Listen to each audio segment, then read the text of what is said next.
1883년에 마르크스가 사망하고 1895년에는 엥겔스가 사망하면서 마르크스주의도 운명을 다한 것처럼 보였습니다. 노동조합의 힘이 커지고 노동자의 생활 수준이 향상됨에 따라 노동자 혁명의 가능성도 점점 더 희박해졌기 때문입니다. 이러한 경향에 맞서 마르크스주의를 되살리고자 했던 사람이 러시아의 레닌이었습니다. 오늘은 오병헌 박사의 한국의 좌파를 토대로 러시아의 공산주의가 한국의 좌파에 미친 영향에 대해 이야기해 보고자 합니다. 준비되셨나요? 레닌은 마르크스가 예언한 노동자 계급혁명은 서구 열강들이 식민지를 착취하기 때문에 자본주의가 멸망하지 않고 잠정적으로 연기되고 있는 것일 뿐이라 생각했습니다. 하지만 한편으로는 마르크스의 예언이 번번이 빗나간 것 역시 의식을 했던 것으로 보입니다. 자신의 과학적 사회주의에서는 미래에 관해서 일절 예언을 하지 않는 것을 원칙으로 삼았으니까요. 이외에도 레닌의 사회주의는 몇 가지 차별점을 지닙니다. 노동자가 스스로 계급의식을 가져 혁명을 일으키게 된다고 마르크스가 주장했던 것에 반해 레닌은 마르크스주의를 깊이 이해한 선각자가 노동자를 이끌어 계급의식과 혁명의식을 고취시켜야 한다고 주장했습니다. 하루에 10시간씩 일을 하는 노동자에게 어려운 마르크스 이론을 공부하고 이해할 여유가 없다는 것이 그 이유였습니다. 즉, 직업혁명가의 필요성을 강조한 것이죠. 또한 이런 선각자들로 이루어진 조직은 공개적이어서는 안 되고 활동도 비밀리에 이루어져야 한다고 주장했습니다. 1917년 레닌이 10월 혁명에 성공하여 정권을 잡은 이래로 이런 이념이 현재 사회주의 국가들이 운영되는 주요 원리를 이뤄왔고 한국의 좌파가 이해하는 사회주의 체제도 마찬가지입니다. 얼마 전 한 유튜버가 시위에 동원된 민노총 소속 시위자에게 왜 시위를 하러 나왔는지 다그치자 본인은 아무런 생각이 없다고 답변했던 장면이 떠오르네요.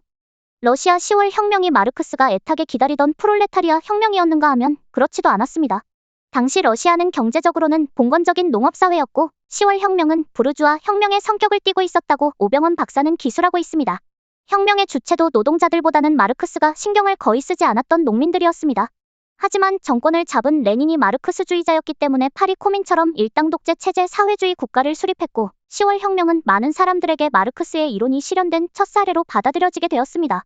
이후 마르크스의 이론이 길을 펴지 못했던 영국을 포함한 유럽 대부분의 국가에서 공산당이 창립되게 됩니다.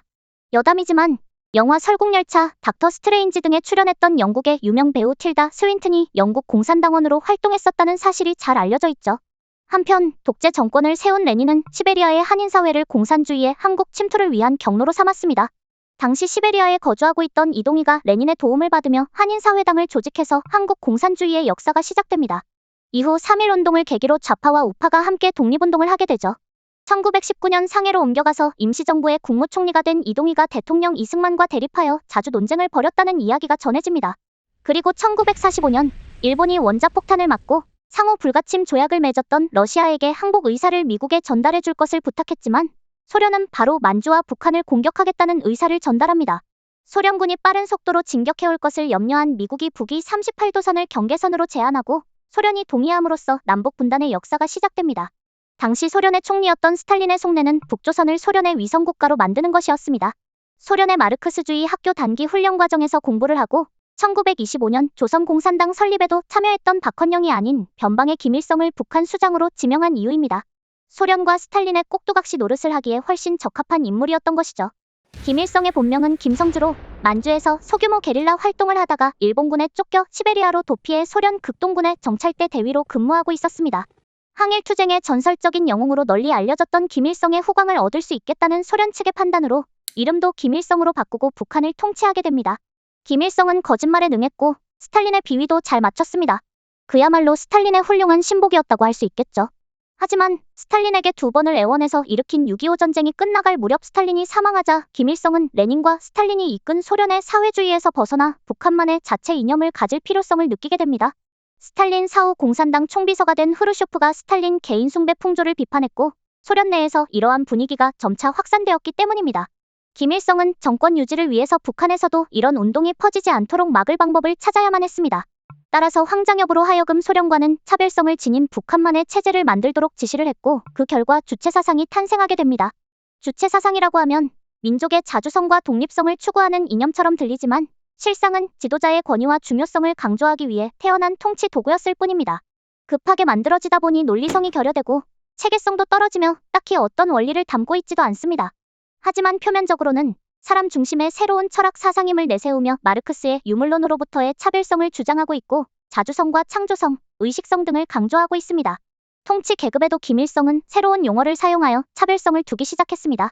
소련의 인민민주주의에서는 노동자, 농민, 지식인의 세 계급이 존재한다고 규정했는데 김일성은 핵심 계층 30%, 기본 계층 50%, 복잡 계층 20%로 인민을 나눈 뒤에 자신을 충성스럽게 따르는 핵심 계층 30%의 3분의 1, 즉 전체 인민의 10%에게 특별 대우를 하여 체제를 유지하고자 했습니다. 그야말로 1인 독재를 위한 구조죠. 아무튼 김일성의 독자적인 결정이 가능했던 것은 1960년대 북한 경제가 상당히 좋은 편에 속했기 때문입니다. 특히 철광, 석탄과 같은 광물 자원의 수출로 인한 이익이 상당했습니다. 물론 여기에서 중화학 산업 단계로 넘어가지 못해 지속적인 경제 성장을 하지 못하고 장기적으로는 경기 침체 국면을 맞이하게 되지만 말입니다. 한편 해방 이후 이렇게 남북 분단과 전쟁이라는 급변하는 역사를 겪으면서 국내 좌파와 우파 모두 몇 가지 문제점을 지니게 됩니다. 첫 번째는 마르크스의 이론이 제대로 연구되지 못하여 건강한 좌파가 성장하지 못했다는 점입니다. 일제강점기 때는 일제에 의해 탄압을 받았고 휴전 이후에는 마르크스 이론이 금기시되었기 때문에 마르크스 이론조차 제대로 공부하기 어려웠고 해외에서는 여러 갈래로 갈라져 발전한 좌파 이론은 아예 소개되기도 어려운 실정이었죠. 마르크스주의자로 출발했다가 그 비현실성에 실망하고 노동당 창설에 참여했던 조지 버나드 쇼라든가 마르크스와 레닌을 비판한 베른슈타인이나 카우츠키와 같은 이론가들이 대표적입니다. 좌파 자체가 탄압을 받을 수밖에 없는 역사를 거치면서 현실적으로 마르크스 이론조차 제대로 공부하지 못한 채로 맹목적인 추종을 하거나 탄압을 피하거나 맞서다가 결국 종북 주사파와 손을 잡게 되는 경우가 대부분이었습니다. 우리나라에서 마르크스와 레닌을 비판하고 북한 인권 실태를 지적하거나 북한 정권을 부정하는 좌파의 목소리를 듣기 어려운 이유입니다. 두 번째 문제는 일제로부터의 독립운동에 좌우가 협력하다 보니 해방 이후로도 종북 좌파, 마르크스주의에 대해 지나치게 관대한 분위기가 형성되었다는 점입니다. 해외에서는 마르크스 이론을 비판하면서 급진적인 혁명이 아니라 의회민주주의를 통해 노동자들의 점진적인 권리 향상을 꾀하는 좌파가 성장을 했지만 국내에서는 여전히 마르크스주의를 청산하지 못한 모양새입니다. 세 번째 문제는 우파 역시 좌파 이론을 제대로 공부해서 견제하지 못하고 태생적으로 어느 정도 좌편향되어 있다는 것입니다. 일반적으로 서구에서 자유민주주의가 자리 잡은 과정은 봉건주의 체제에서 산업혁명 이후 자본가의 증가와 시민계급의 성장, 봉건제도 붕괴와 같은 경로로 이뤄졌는데 우리나라의 경우 일제강점기에서 외세에 의해 급작스럽게 자유를 맞이하면서 자본가 계급의 성장이라는 과정을 건너뛰게 되었습니다.